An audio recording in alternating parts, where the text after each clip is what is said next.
Welcome to Andhraprabha. నేను తేజస్వి. ముద్రగడ పద్మనాభం మళ్లీ వైసీపీలో చేరతారన్న ప్రచారం ఊపందుకుంది. పిఠాపురం నుండి పవన్ కళ్యాణ్ పోటీ చేయబోతున్నారని ప్రచారం ప్రారంభం కాగానే అక్కడ అభ్యర్థిగా ప్రకటించిన వంగా గీతను సీఎం క్యాంప్ ఆఫీస్కు పిలిపించారు.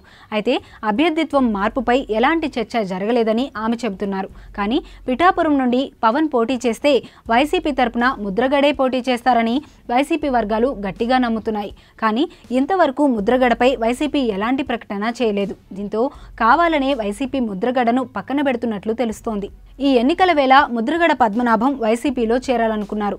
చాలా కాలంగా ఆయన వైసీపీకి మద్దతుగా ఉంటూ వస్తున్నారు.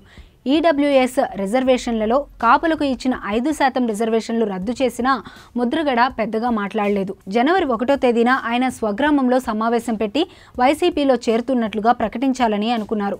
ముద్రగడ లేదా ఆయన కుటుంబ సభ్యులకు టికెట్ ఇచ్చేందుకు వైసీపీ హైకమాండ్ సిద్ధమైందని చెప్పుకున్నారు. కానీ తర్వాత ఆయనకు ఎలాంటి సమాచారం రాలేదు.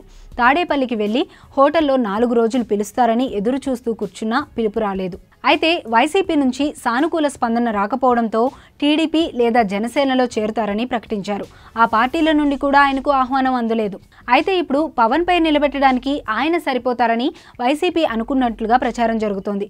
అయితే మామూలు అభ్యర్థులపై పోటీకే ఆయన పనికిరారని అనుకుంటే పవన్ పై ఎలా సరిపోతారన్న ప్రశ్న సహజంగానే వస్తుంది. ఇదో రకమైన మైండ్ గేమ్ అని భావిస్తున్నారు. దీంతో ముద్రగడను వైసీపీ కావాలనే దూరం పెడుతోందనే టాక్ వినిపిస్తోంది. మరి ఈ క్రమంలో ముద్రగడ ఎలాంటి నిర్ణయం తీసుకుంటారు?